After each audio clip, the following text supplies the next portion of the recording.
Okay, I was trying to remember this dream that I had. I've been up for a while. I've been up for a couple hours since I had it. Uh,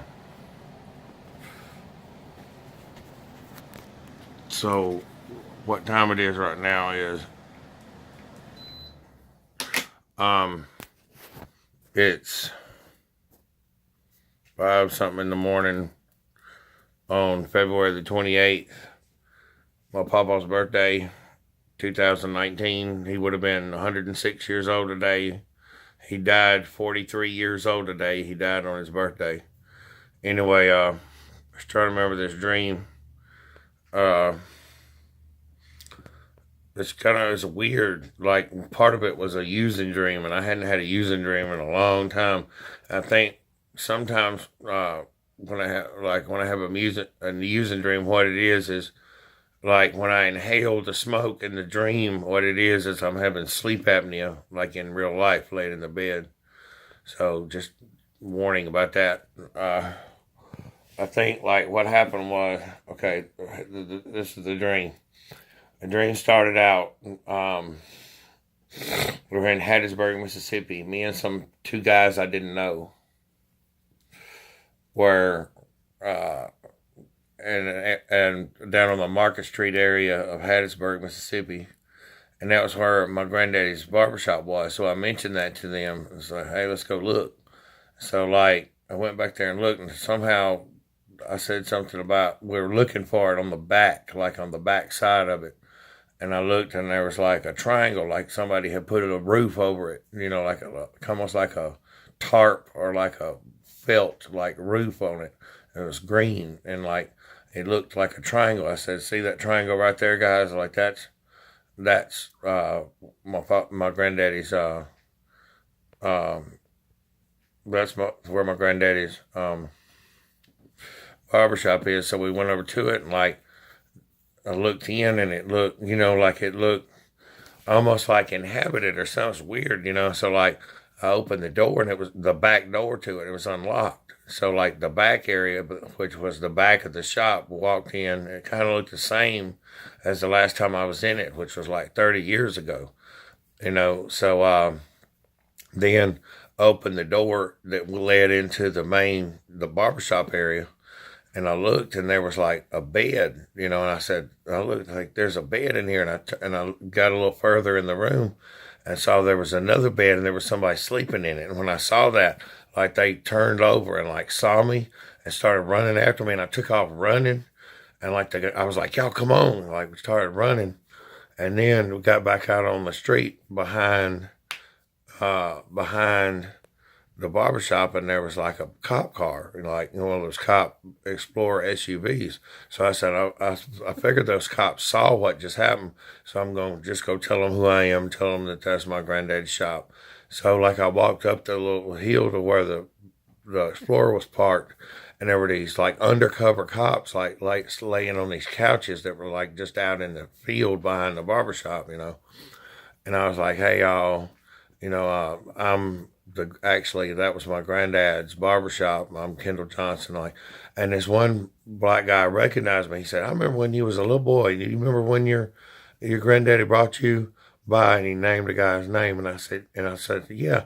And I said, "I could see it in my mind." And I closed my eyes in the dream, and I could actually see a room in my mind. It was like all this wood paneling. I said it was like the room was completely brown, and the guy thought, and he said, "Yeah." So that established who I was, right? So I was just like, I just wanted to know. I didn't know anybody was living in there. I wasn't not trying to cause any trouble. So they were like, "Okay, that's cool." So as I'm walking back, I guess to get in the car with the two guys that I was with, there was this like black lady, and for some reason she handed me just this handful of all these pieces of crack. And in the dream, I was like, what the heck? And like, so, but I wanted I didn't want the guys that I was getting in the car with to see it. So I like held in my left hand down by my abdomen. And that's the way I was laying in the bed. I was laying kind of halfway on my left arm in the bed. So I like clutched them in my hand, like tight up against me. So then we went over to this other area that was like some kind of closed down school or something.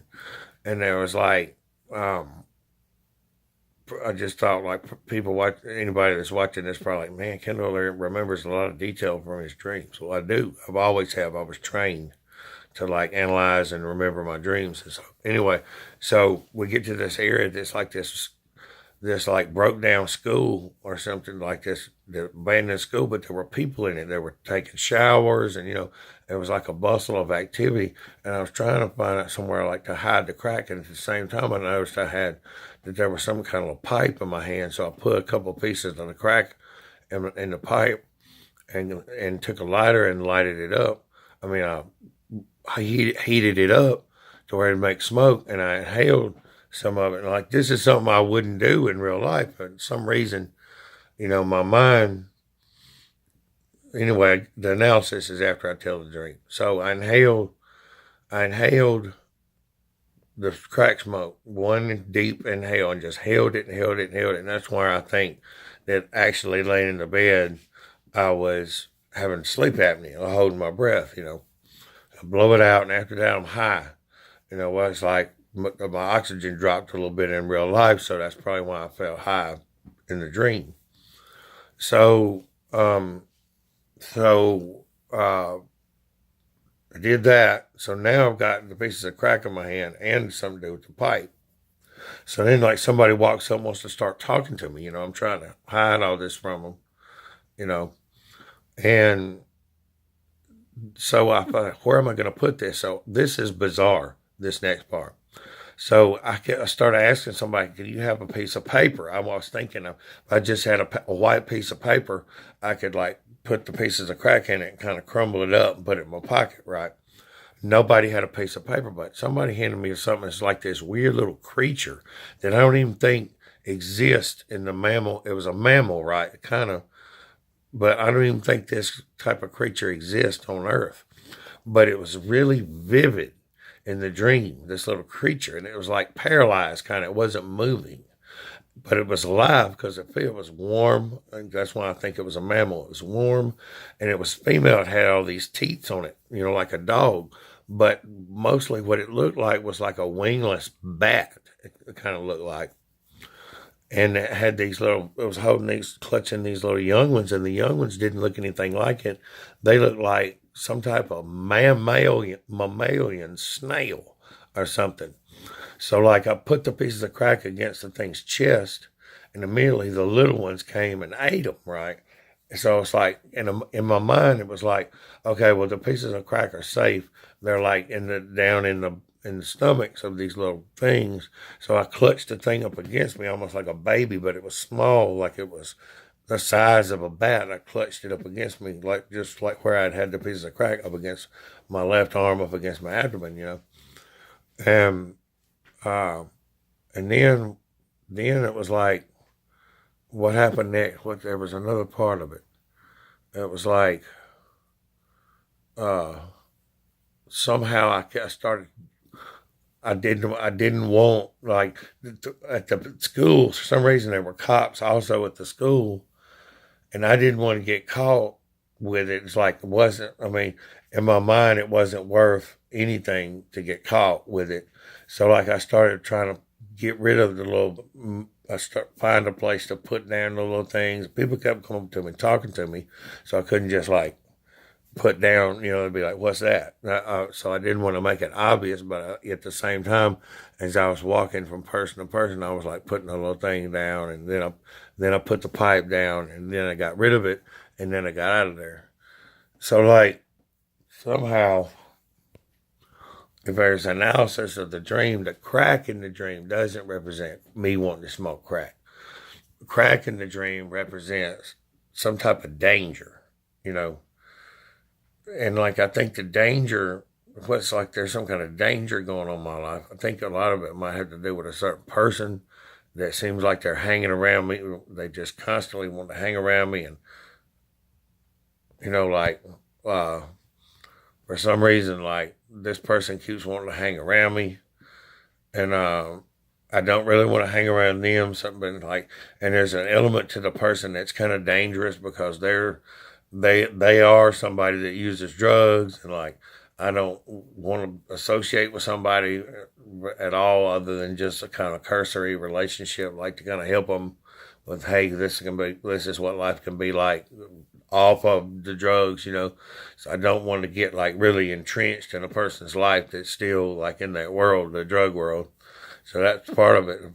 That might be why it was actually the drug was used by my brain in the dream to illustrate that, like the danger of this person being somebody that still is not very far away from stopping using drugs, like, so well, that might be a lot of it. And I don't know what else, just, you know, possibly, you know, there's a lot of, probably like there's some humility about my mother giving me these two gifts she's given me recently is television and also her car, 2009 Honda Accord.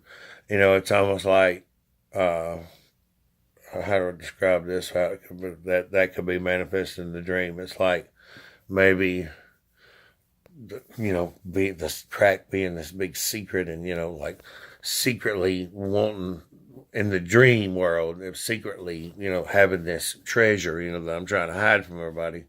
It's like I still haven't really wrapped my head around the fact that my mother has given me these two things, and almost like I feel like I don't deserve it, or if I do deserve it, or I don't know. There's this issue of that my mom's given me this car and this TV, so that could be part of it too. So anyway, that was the dream on February 28, 2019, at the Loft at 804 South Jackson Street in Brookhaven, Mississippi. Thanks for shopping.